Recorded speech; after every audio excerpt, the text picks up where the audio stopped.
Shatarima Urakashi Nukuriba Shakatirima Rabokoshi Tiri Kura Shirima Katarasi Uruku Luku Shakarima Raboko Sitiri Shala Shirigma Karakuri Shili Kuriba Batama Siti Shalu Kuriba Rashulupa మానవునికి నోరిచ్చిన వాడా, మనుషునికి కంఠస్వరం ఇచ్చిన వాడా, నీ కంఠస్వరముతో నాలో నుంచి నీ బిడ్డలతో మాట్లాడు. నీ అగ్ని నా నాలుకకు తగిలించు. వాణ్ణి నా భాగ్యుణ్ణి, మాట్లాడలేని వాణ్ణి, నత్తివాణ్ణి, నువ్వు ఏ మాత్రం బలం లేదు. దేవా దేవా, నీ బలం చేత నేను నింపు. నా కంఠస్వరాన్ని ముట్టు, నా కంఠస్వరాన్ని ముట్టు ముట్టు ముట్టు ముట్టు ముట్టు ముట్టు ప్రభు, ముట్టు ప్రభు.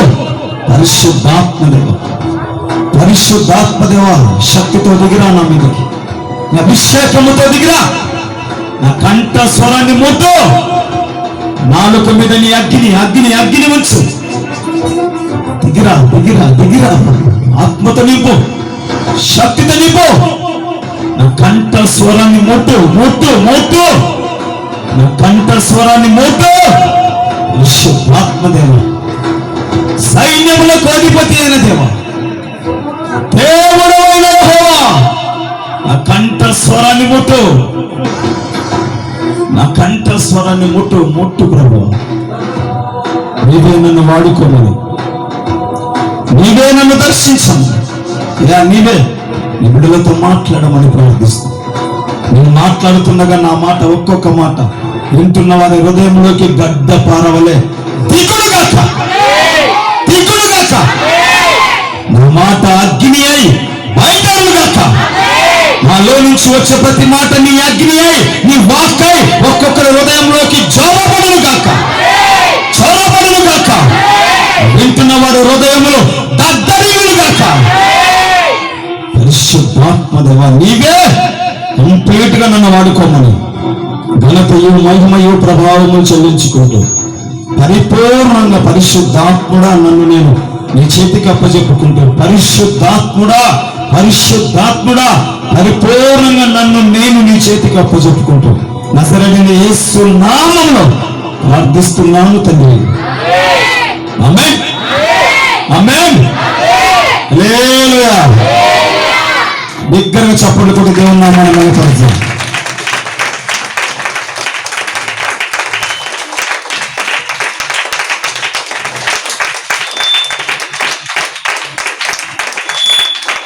దేవునికి మహిమ కలుగును గాక, దేవునికే స్తుతి కలుగును గాక. ఆమేన్.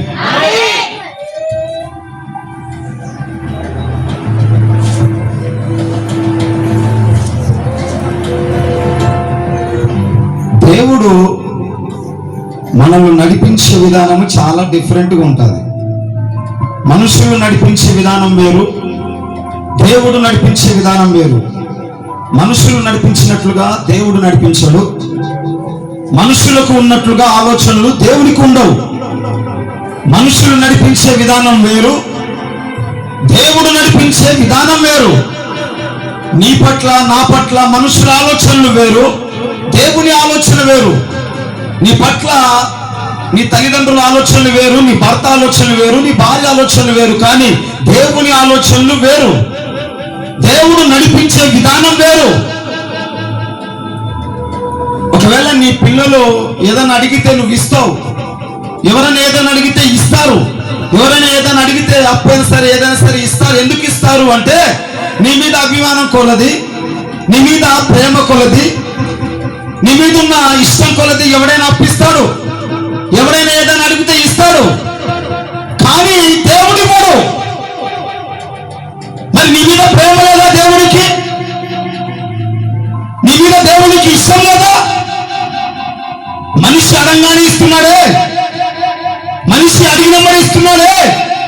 ఎంత ప్రార్థన చేసినా, ఎంత అడిగినా, ఎంత చేసినా పరిచర్య, ఎంతగా దేవుని కోసం బ్రతుకున్నా దేవుడు ఇవ్వట్లేదు, ఇవ్వడు.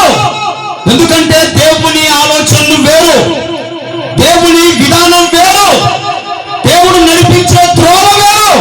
అసలు దేవుడు ఎవరు వేరు. నీ పట్ల కలిగి ఉన్న ఆలోచన, దేవుడు కలిగి ఉన్న ఆలోచన అది వేరు. నువ్వు అనుకున్న ఆలోచన కాదు, నువ్వు అనుకున్న మార్గం కాదు, నువ్వు నడవాల్సిన మార్గం కాదు. దేవుడు అనుకున్న మార్గం వేరు, దేవుని చిత్తం వేరు, దేవుడు నీ పట్ల కలిగి ఉన్న ప్రణాళిక వేరు.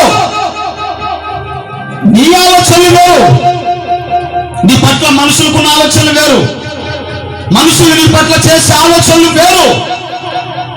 దేవుడు నీ పట్ల చేస్తున్న ఆలోచన వేరు. దేవుని ఆలోచనలు ఊహందవు. మన ఆలోచనలు భూ సంబంధమైనవి, దేవుని ఆలోచనలు పర సంబంధమైనవి. దేవుడు మనల్ని ఎప్పుడు ఒక లెవెల్గా ఉంచాలనుకుంటాడు, దేవుడు ఎప్పుడు ఒక స్థితిలో మనం ఉంచాలనుకుంటాడు. అయితే దేవుడు చేదు అనుభవంలోకి మనం తీసుకెళ్తాడు. హల్లెలూయా. దేవుడు మనల్ని చేదు అనుభవంలోకి తీసుకెళ్తాడు. చేదు అనగా కష్టం. చేదు ఎంత కష్టం వస్తుందో, ఎంత చేదుగా నీ జీవితం ఉంటుందో అంత మధురంగా మారుస్తాడు దేవుడు. దేవుడు నువ్వు అడిగినమ్మడే ఏమి ఇవ్వడు, నీకు అడిగినమ్మడే ఏమి రావు. అడిగినమ్మడే నీకు దేవుడు ఇవ్వడు. ఇవ్వాల్సిన సమయం వస్తే ఇస్తాడు. అది నీకు అవసరం లేదనుకుంటే ఇవ్వడు. ఎందుకు ఇవ్వడు? అదే చెప్తున్నాను, దేవుడు నడిపించే విధానం వేరు, దేవుడు నిన్ను తీసుకెళ్లే విధానం వేరు, దేవుడు నిన్ను నడిపించాలనుకున్న విధానం వేరు, దేవుడు నీ పట్ల నీ కుటుంబం పట్ల కలిగిన ఆలోచన వేరు. అసలు దేవుని చిత్తమే వేరు నీ పట్ల. నువ్వు నడుస్తున్న మార్గం కాదు, నువ్వు చేస్తున్న పని కాదు, అది కాదు దేవుని చిత్తం. నువ్వు ఇంతనే, ఇక్కడే, ఈ స్థితిలోనే ఇంతనే ఉండాలని దేవుని చిత్తం కాదు.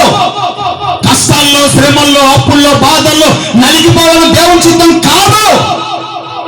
దేవుని చిత్తం వేరు, దేవుని ఆలోచన వేరు. దేవుని ఆలోచన నెరవేరాలనుకున్నప్పుడు దేవుడు నిన్ను మారా మార్గంలోకి నడిపిస్తాడు.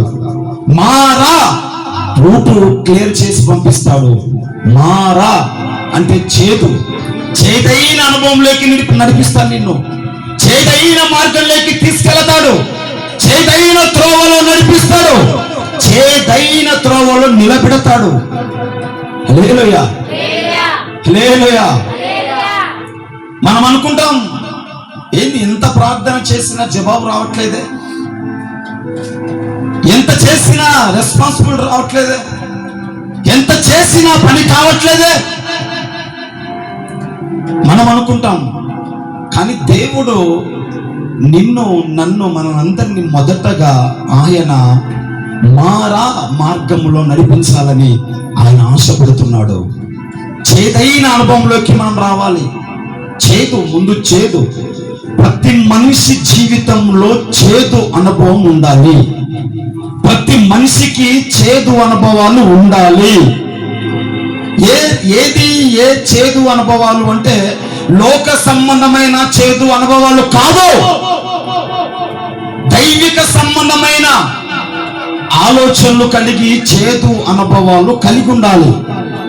నువ్వు దేవుని నమ్ముకొని, దేవుని మీద ఆధారపడి, దేవుని కోసం బ్రతుకుతూ, అందరికి వేరై, అందరికి సపరేట్ అయి, నువ్వు ప్రత్యేకంగా నిలబడి, ప్రత్యేకంగా ఒంటరిగా పోరాడుతున్నప్పుడు, చేదైన అనుభవంలోకి నువ్వు నడుస్తున్నప్పుడు, ఆ అనుభవమే నిన్ను సత్యంలోకి నడిపిస్తుంది. ఆ అనుభవం నీకు కావాలి. ఆ చేదైన అనుభవంలోకి నువ్వు రావాలి. దేవుడు నడిపించే చేదైన అనుభవం, దేవుడు తీసుకెళ్లే చేదైన అనుభవం, దేవుడు పెట్టే కష్టాలు, దేవుడు పెట్టే శ్రమలు, దేవుడు పెట్టే నిండు ఎదుర్కోవాలి, నిలబడాలి. ఎవడైతే నిలబడతాడో, ఎవడైతే నిలదొక్కుతాడో వాడు శిఖరానికి ఎక్కుతాడు, శిఖరం మీద కూర్చుంటాడు. కూర్చోబెట్టాడు నా ప్రభు. ఆమేన్, ఆమేన్. ఎక్కడ తల దించనివ్వడు, ఎక్కడ తల దించనివ్వడు. దించుకుంటే ఆయన ఓర్చుకోడు, ఆయన సహించడు. ఎందుకంటే ఆయన నిన్ను ప్రేమిస్తున్నాడు, ఆయన నిన్ను లవ్ చేస్తున్నాడు. ఎంతగా చేస్తున్నాడంటే, ఎంతగా ప్రేమిస్తున్నాడంటే ప్రాణమిచ్చేంతగా నిన్ను ప్రేమిస్తున్నాడు.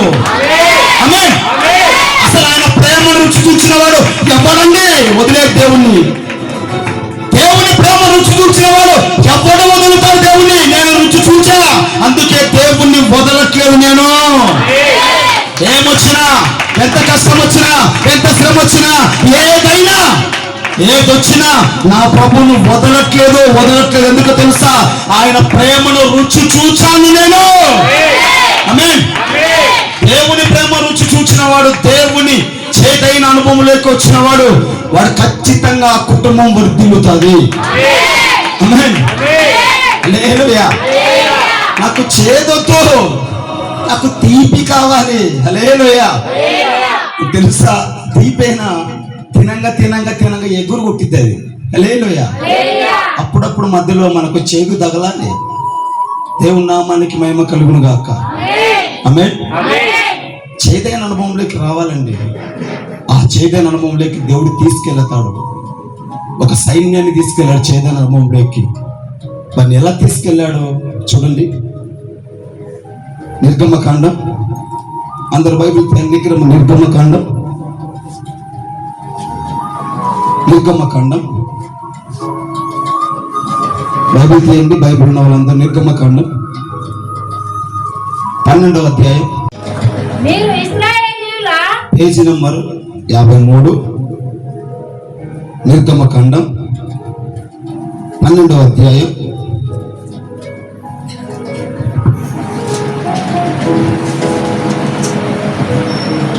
నిర్గమకాండం పేజీ నంబర్ 53, 12వ అధ్యాయం 3వ వచనం.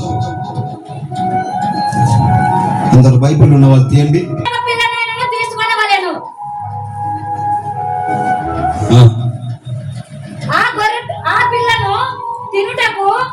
ఒక కుటుంబము చాలక పోయిన ఎడల వాడును వాని పొరుగు వాడును తమ లెక్క చొప్పున దాన్ని తీసుకొనవలెను.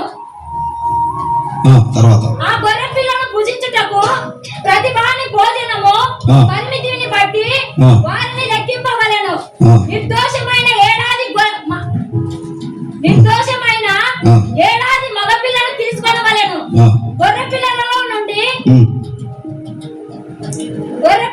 గొర్రెపిల్లలో ఏదైనా మేకల్లో నుండైనను దాన్ని తీసుకొని వచ్చును. ఈ నెల 14వ దినం వరకు మీరు దాన్ని నుంచుకొనవలెను.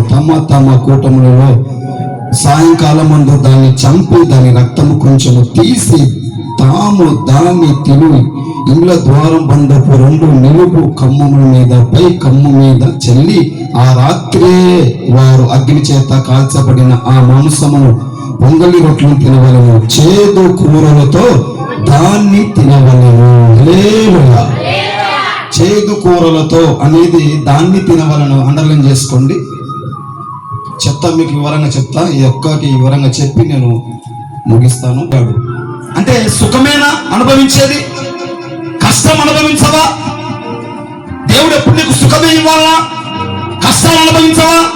శ్రమలు అనుభవించవా? భక్తులు అన్నారు, శ్రమలు అనుభవించుట మాకెంతో భాగ్యంగా మేము ఎంచుకుంటున్నాం. క్రీస్తు శ్రమల యందు మాకెంతో ఆనందం ఉంది.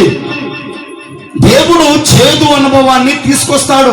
మన జీవితం బాగా ఉంది, ప్రార్థన బాగా జరుగుతుంది, బాగా ఉన్నాం అనుకున్నప్పుడే దేవుడు చేదు అనగా కష్టాన్ని తెచ్చి పెడతాడు. హల్లెలూయా. ఎందుకు కష్టాన్ని తెచ్చి పెడతాడు? ఎందుకు కష్టం వస్తుంది? ఎందుకు చేదు మనకు తగులుతుంది? ఎందుకు అంటే దేవుడు నిన్నొక్కసారి ఆయన మరలా కదిలిస్తున్నాడు. ఆమేన్. హల్లెలూయా. నిన్ను కదిలిస్తున్నాడు ఆయన. కష్టం వచ్చినప్పుడు వెనక్కి తిరగకూడదు, శ్రమ వచ్చినప్పుడు వెనక్కి తిరగకూడదు. నీ ముందు చేదు వచ్చినప్పుడు, నీ ముందు సమస్య వచ్చినప్పుడు నువ్వు దేవుని సన్నిధికి వేరవకూడదు. ఎంత చేదు వస్తే, ఎంత కష్టం వస్తే, ఎంత శ్రమ వస్తే అంత గట్టిగా నువ్వు నిలబడాలి. ఆమేన్. ఎందుకు దేవుడు చేదు కూర తినమంటున్నాడంటే, ఇదిగో నేను మీకు కానాను దేశం ఇవ్వబోతున్నాను. ఇదిగో నేను మిమ్మల్ని పాలు తేనెలు ప్రవహించే దేశాన్ని తీసుకోబోతున్నాను. ఇదిగో నేను మిమ్మల్ని స్వతంత్రంగా చేయబోతున్నాను. ఇదిగో నేను మీ కొమ్ములు హెచ్చించబోతున్నాను. ఇదిగో నేను మిమ్మల్ని దీవించబోతున్నాను. ఇదిగో నువ్వు ఎక్కడ పడ్డావో, ఎక్కడ చెడిపోయావో, ఎక్కడ చీయన్నావో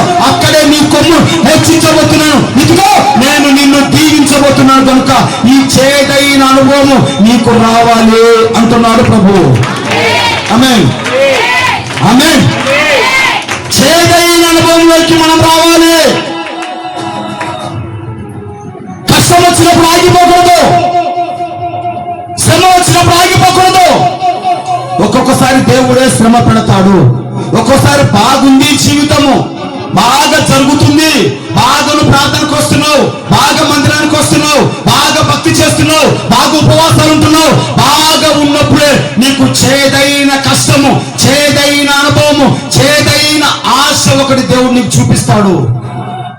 హల్లెలూయా.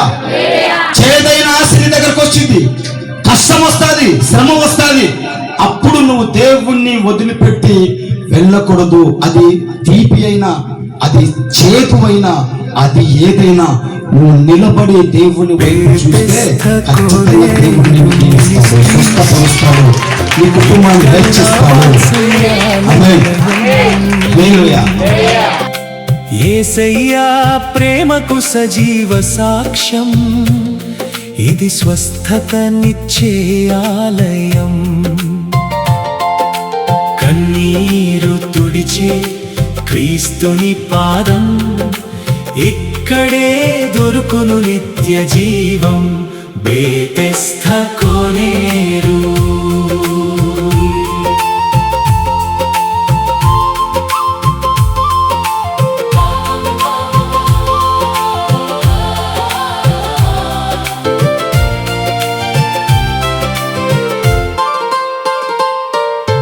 ప్రార్థన వీరులు పాడేటి స్తుతులు, పరలోక దేవునికి చేరేటి సుధలు. విశ్వాస యాత్రలో అలసిన వారికి నిరంతరం విశ్రాంతినిచ్చే దేవుని వాకిలి. స్తుతి ఆరాధనలతో నిండిన మందిరం, పరిశుద్ధాత్మ నివసించే పుణ్యక్షేత్రం. బేతెస్త కోనేరు.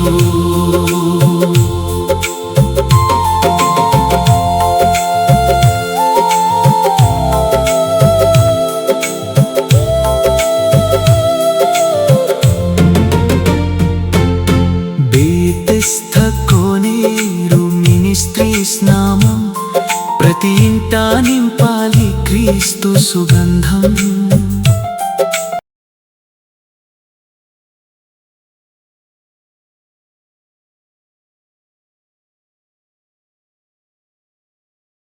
ప్రజలతో ప్రాంతం అంతా నిండిపోవాలయ్యా. కృప చూపునైనా ఒక పండగ వలె జరగాలయ్యా.